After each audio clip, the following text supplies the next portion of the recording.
On July 26, 2024, the 33rd Olympic Games in Paris began, bringing in top athletes from around the globe and serving as a powerful testament to worldwide unity and advancement.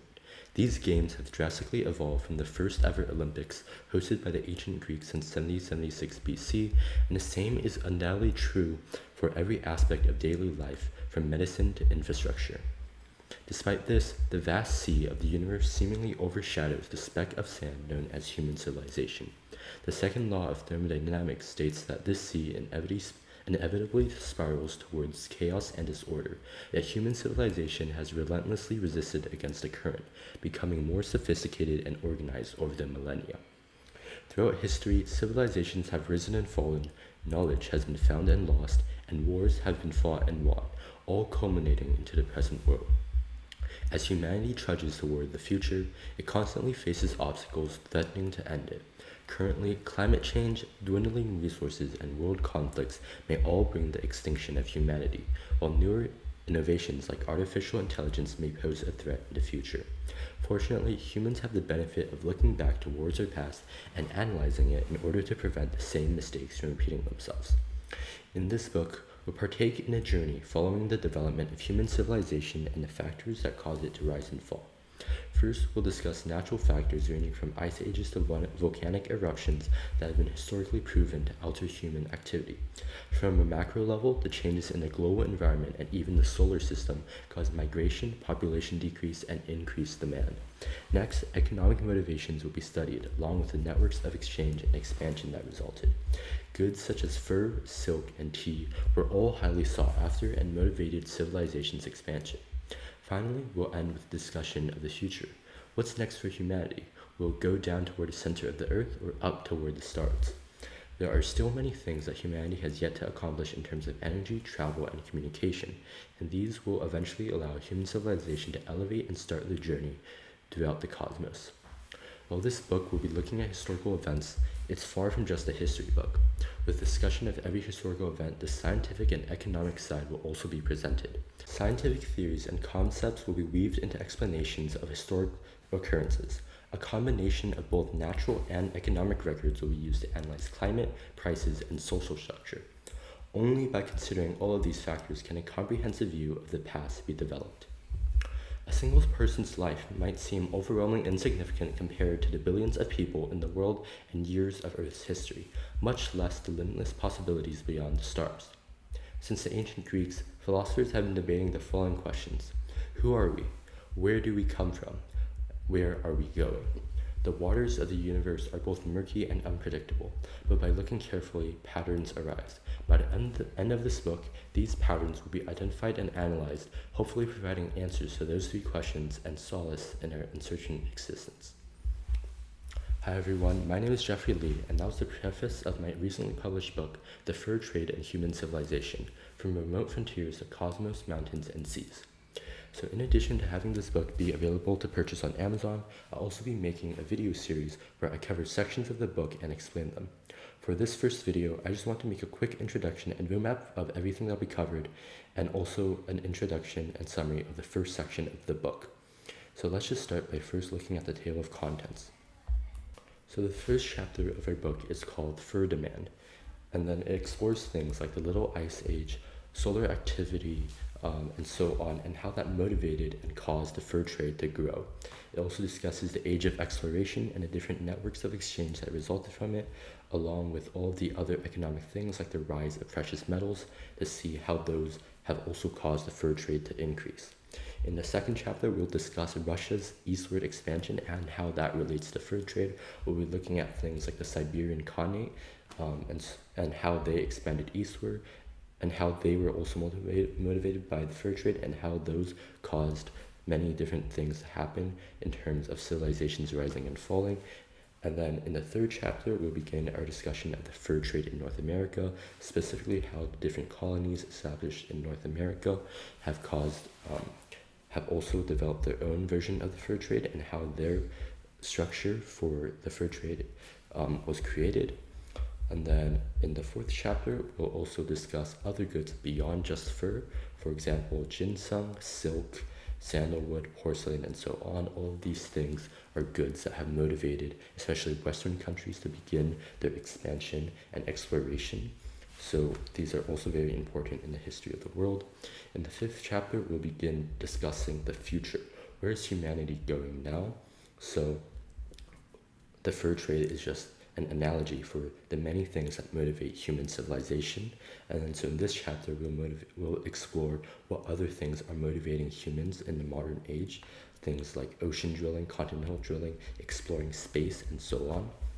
And then in our sixth chapter, we'll discuss the concepts behind cosmic civilization and where humanity is expected to go in the future, things that humanity can do to begin advancing its civilization level even further, such as accomplishing nuclear fusion, and then developing things like Dyson spheres, space travel, and so on. And then finally, we'll end with an epilogue showing, just tying everything back in, showing how these are connected to the future development of our human civilization, and so on. So without further ado, let's begin by looking at section 1.1, the Little Ice Age. The Little Ice Age was a period of global cooling that lasted from the 14th to the 19th century, and it's a really interesting part of human history because on one hand, it caused many hardships and devastations in many regions, but also was what drove a period of exploration, technological advancement, and cultural transformation. So first of all, the Little Ice Age happened from 1350 to 1850, around 500 years, and it led to things like a drop in temperature, obviously, soil cooling, and this meant that the crop growing season was much shorter, and then people began moving toward the equator, and in general, there wasn't enough food to sustain the entire population, leading to things like famines and plagues. So within the Little Ice Age, there's different periods known as minima. So the first of these is the Wolf Minima, which spanned from 1270 to 1350, and so the solar activity during this time was at a low because of weakened gravitational forces in the solar system, and this caused a drop in solar radiation and therefore Earth's temperature.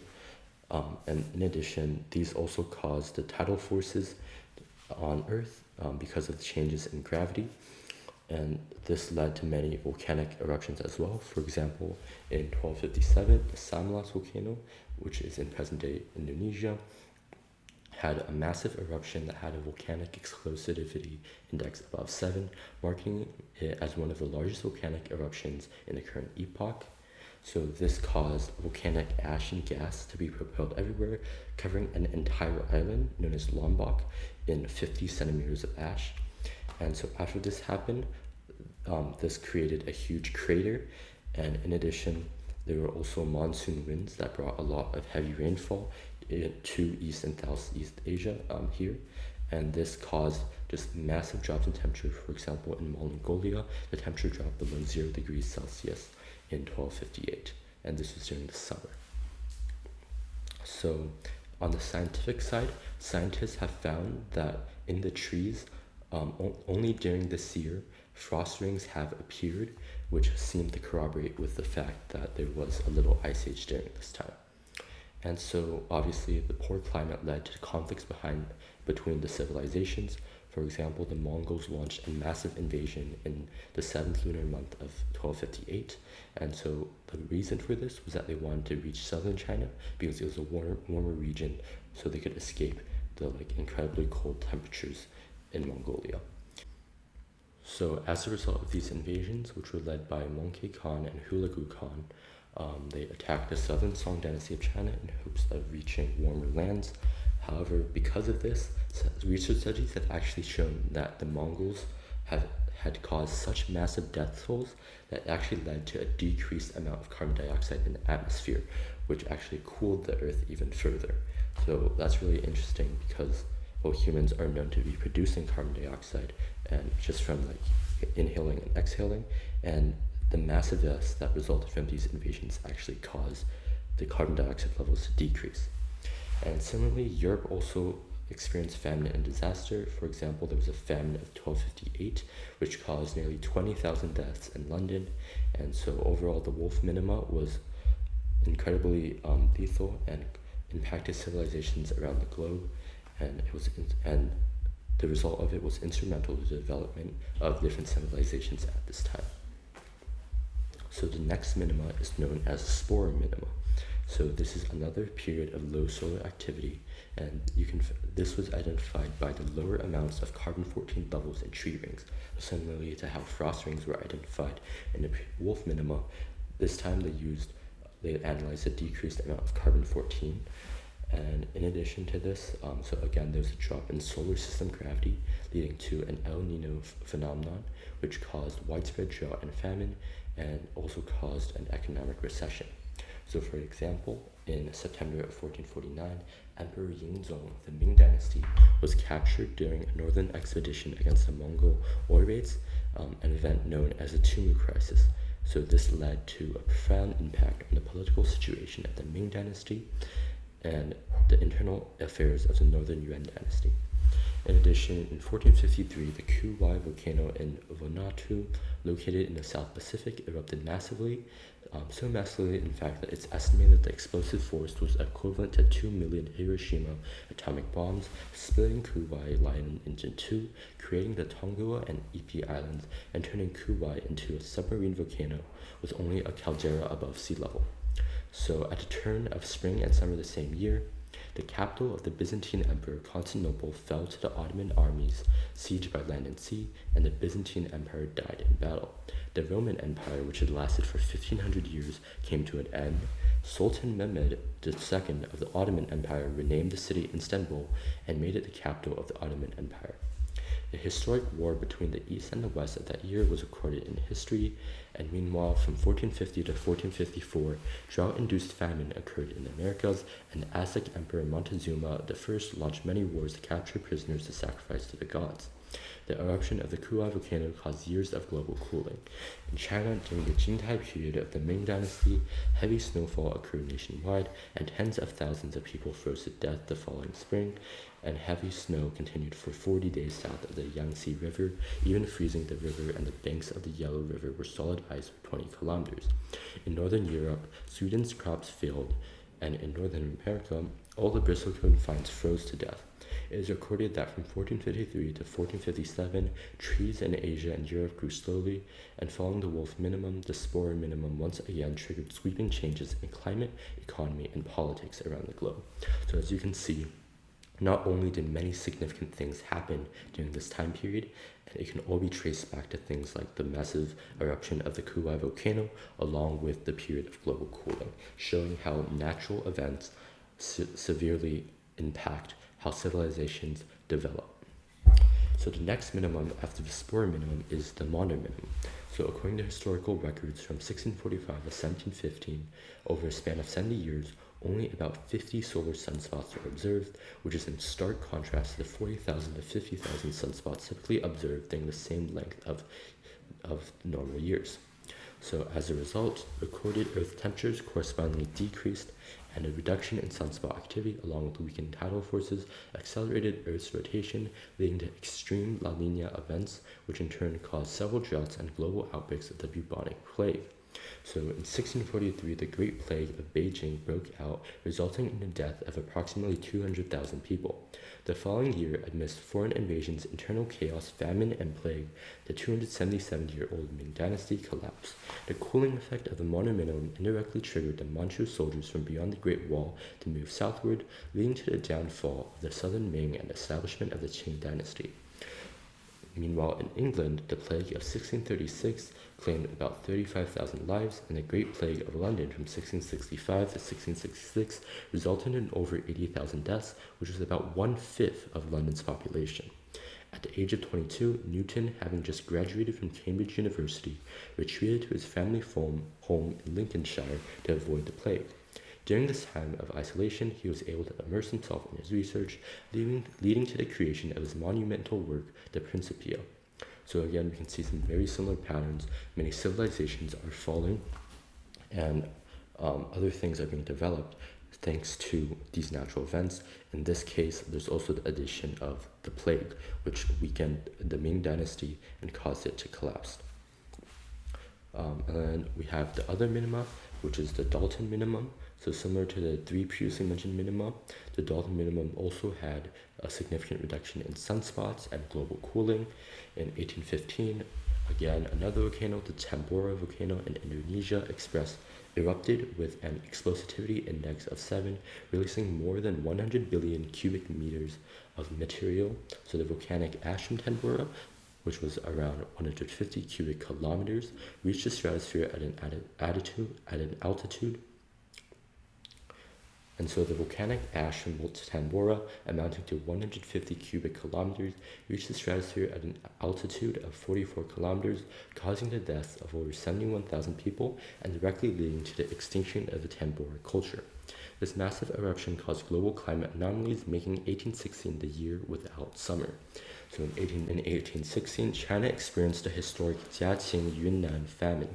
In the same year, the early summer temperatures in the northeastern United States dropped from the usual 20 to 25 degrees Celsius all the way down to 5 degrees Celsius. In May, frost hit the northeastern U.S., causing widespread crop failure. In June, Canada and the U.S. experienced heavy snowstorms with fatalities due to freezing. From July to August, rivers in Pennsylvania froze, there was a poor harvest throughout the year, and prices soared. With oats, for example, the prices increased more than sixfold compared to 1815. In Europe, abnormal weather led to food shortages, with crop failures in Switzerland, Ireland, Wales, and other places, resulting in widespread famine. Several European rivers flooded in the summer of 1816, worsening the disaster. Germany experienced frost in August, and it's estimated that about 200,000 people in Europe died to this extreme weather. The global cold also triggered a cholera outbreak in India, which quickly spread worldwide. So as you can see, another minimum and another many civilizations rising and falling, many civilizations being affected by things like famine as a result. And so now let's explore what actually caused the Little Ice Age.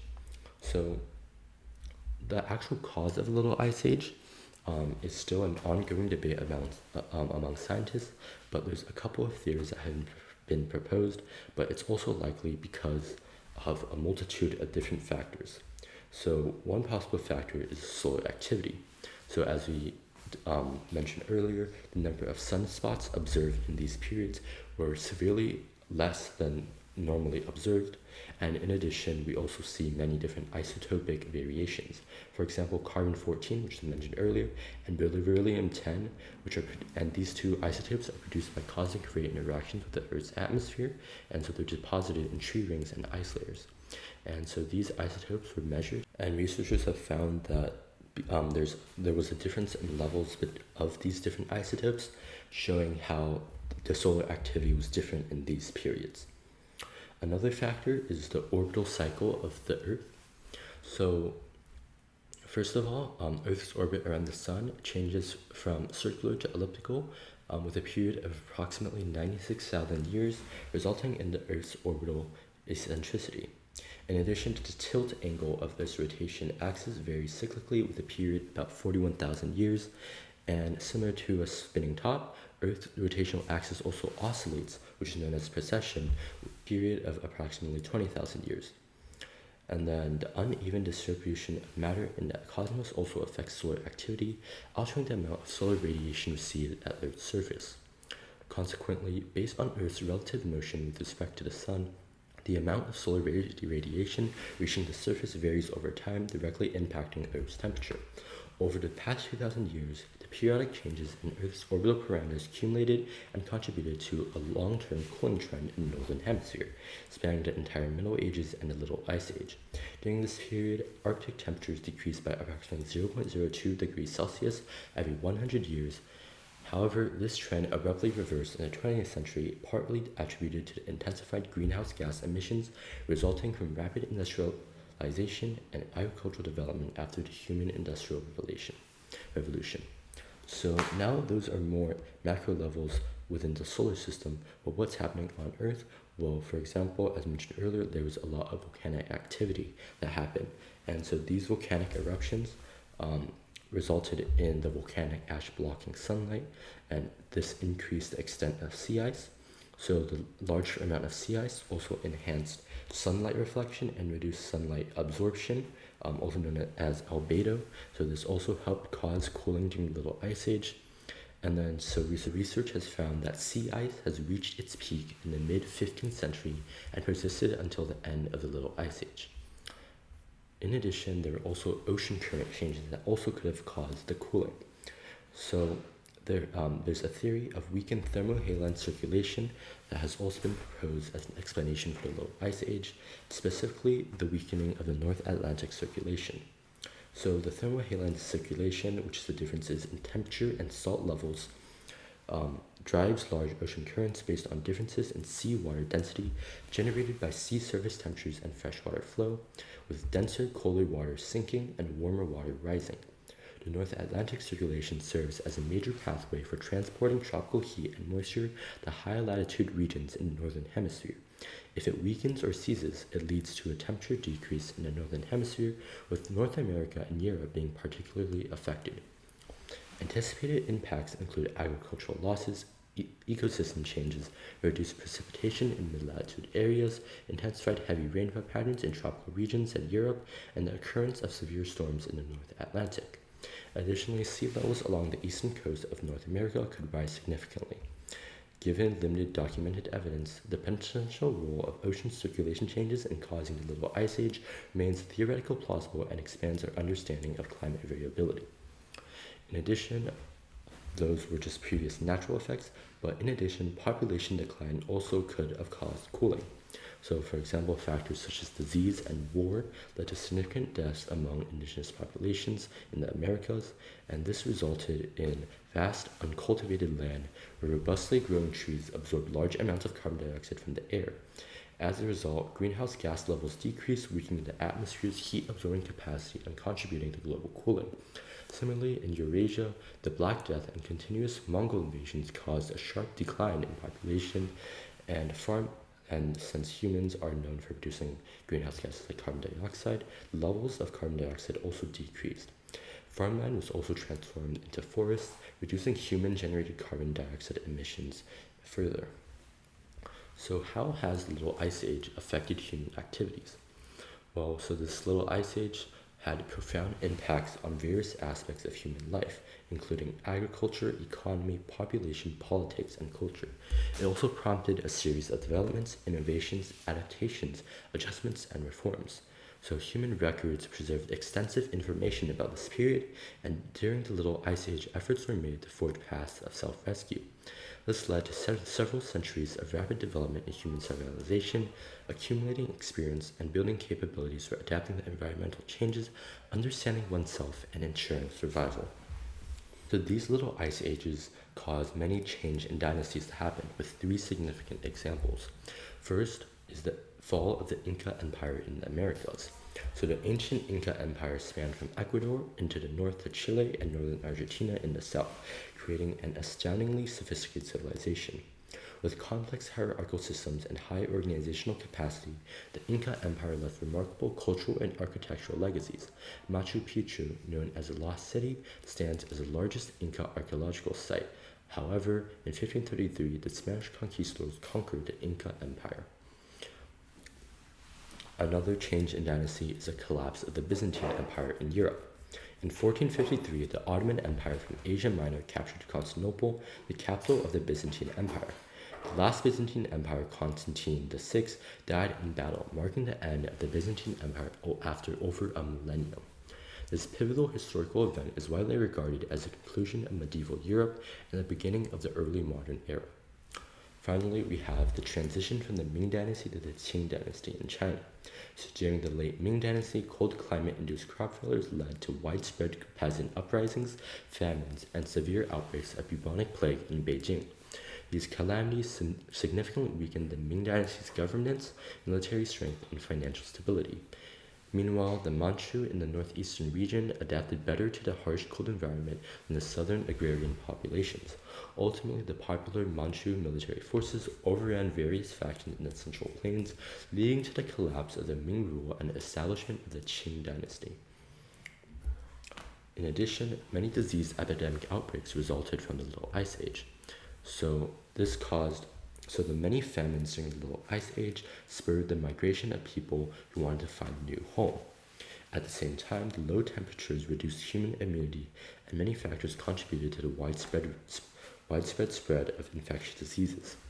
So the Second Plague pandemic, which began with the Black Death, lasted from the 14th century to early 19th century, sweeping through countries in Europe and Asia with a timeline that highly coincides with the Little Ice Age. Taking the Black Death as an example, within 4 years, starting from 1347, about 75 million to 200 million people died in Europe, accounting for 30 to 60% of the total European population. According to statistics, the Second Plague pandemic reduced the population of Europe and Asia by 10% over 5 centuries. So in addition, we also have maritime development. So persistent low temperatures and severe cold extended the freezing periods of rivers, lakes, and seas, affecting inland navigation and spurring maritime navigation instead. Compared to inland navigation, ocean navigation faced greater turbulence and storms. Fortunately, understanding of ocean currents became more profound, and mastery of sail handling improved. These developments further advanced shipbuilding and maritime technology, contributing to the age of exploration. Portugal's circumnavigation of Africa's Cape of Good Hope exemplified the culmination of decades of near-shore voyages along Africa's western coast. Additionally, during the Little Ice Age, shortened crop growing seasons due to decreased temperatures and uneven precipitation led to floods and soil erosion, further reducing agricultural output. In this context, Europe's economy, particularly based on agriculture, animal breeding, fishing, and hunting, faced significant wealth decline. As a result, European nations like Spain, Portugal, England, and the Netherlands actively explored new sea routes to acquire wealth and resources. So the Little Ice Age also caused people to move to different regions, leading to shifts in population distribution and cultural integration.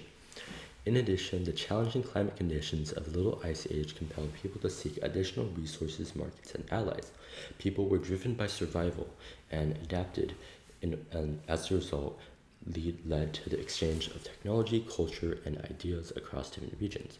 For example, the Mongolians and Arabs played a crucial role in bringing Chinese compasses and gunpowder to Europe, contributing to exploration and expansion of the new sea routes during the Age of Discovery. Meanwhile, Vikings migrated from Northern Europe to Eastern Europe, Western Europe, and even North America, to things like Europe's exploration of the Americas, leading to things like cultural integration. Finally, the Little Ice Age also promoted human demand for fur. So, ancient humans wore animal fur for warmth, but as civilization progressed, fur became a symbol of social status and wealth.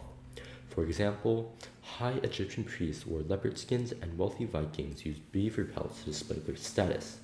During the Little Ice Age, the cold period within a year was longer, allowing fur to be worn from winter until before early April. This led to an increase in demand of fur, and as a result of the low temperatures of the Little Ice Age, wearing multiple layers of linen and other fibers weren't as efficient as just wearing fur, which was lighter and more effective. Human activities expanded, and frequent contact also increased the overall need for outdoor cold protection. Additionally, the Little Ice Age objectively promoted population migration and ethnic integrations, leading to closer economic interactions and trade activities between individuals. Fur, as a universally accepted trade item, became one of the main carriers of protection and trade. For example, with the Age of Discovery, European countries acquired a large amount of gold and silver, and accelerated consumption of fur in the global trade sector sped up commercial circulation, promoting the development of productivity. Yeah, that was the first section, 1.1, where we talked about the Little Ice Age. So this sets up the discussion for more natural things that caused an increase in the demand of fur, and also a later discussion of the fur trade overall, such as Russians' expansion and Europeans in North America. So thank you so much for everyone for watching this first episode where I discussed my book. If you would like to learn more about the book and read the beginning of it, you can visit the website furtrade.carrd.co, which will also be down below in the description. So also the ebook version and a paperback version of the book will be available to purchase on Amazon if you're interested in acquiring those. And yeah, so thank you so much for watching, and I'll see you next week for the next section, 1.2 of this book.